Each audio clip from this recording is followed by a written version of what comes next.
మనం బీట్రూట్ చపాతి తయారు చేసుకుందామే. దానికి కావాల్సిన పదార్థాలు చూసేద్దాం. ఇది బీట్రూట్ ఒక కాయి, దీంట్లో పచ్చిమిర్చి, ఇంచు అల్లం ముక్క వేసి ఇలాగా మెత్తగా పేస్ట్ చేసుకోవాలి. ఇది కప్పు గోధుమ పిండి. ఈ గోధుమ పిండిలో ఒక కప్పు గోధుమ పిండి, బీట్రూట్, ఇంకా వాటర్ వేసుకోవసరం లేదు, దీంట్లోదే ఇలా కలుపుకోవచ్చు. ఇది హెల్త్ కి చాలా మంచిది.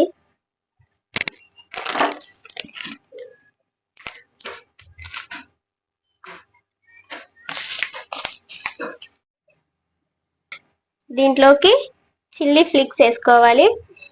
ఇవి కానీ లేకపోతే కారమైనా వేసుకోవచ్చు, మన ఇష్టం.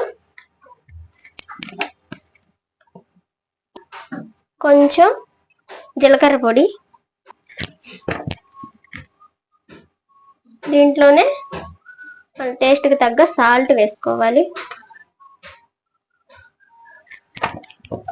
ఇప్పుడు ఇవన్నీ కలుపుకుందాం.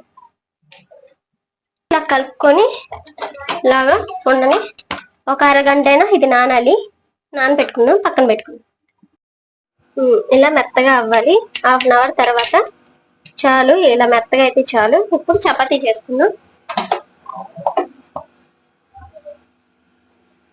చపాతీ పిండి వేసుకొని ఇలాగా ఒత్తుకొని చేసుకోవాలి.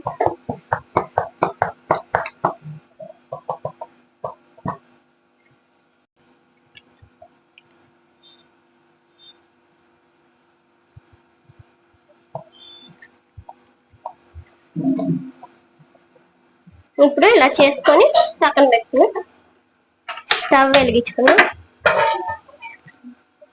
ప్యాన్ పెట్టుకోవాలి.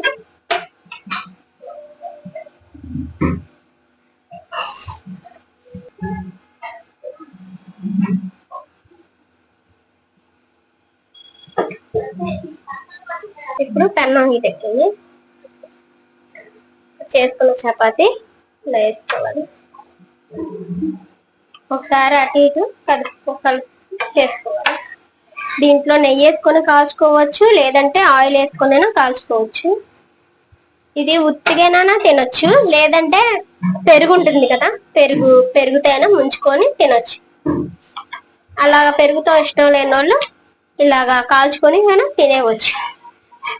మన చట్నీ కూడా చేసుకుంటాం కదా, మాగాయ పచ్చడి అవి కూడా ఉంటాయి కాబట్టి దాంట్లో అయినా తినొచ్చు.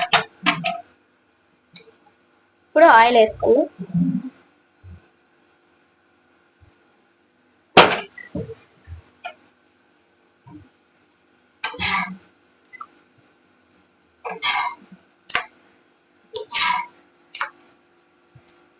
పిల్లలు బీట్రూట్ తినరు కొంతమంది, ఇలా పెట్టండి.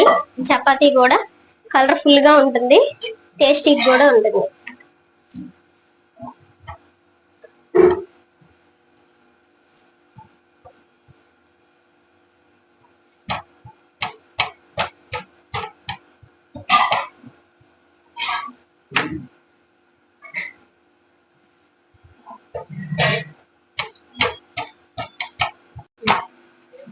ఇప్పుడు ఎంతో టేస్టీకరమైన ఇది చూడండి ఒకసారి. ఇలా మడతేస్తే ఫోల్డింగ్ కూడా బాగానే పడుతుంది, చూసారా ఇంత మెత్తగా సాఫ్టీగా ఉంటాయి.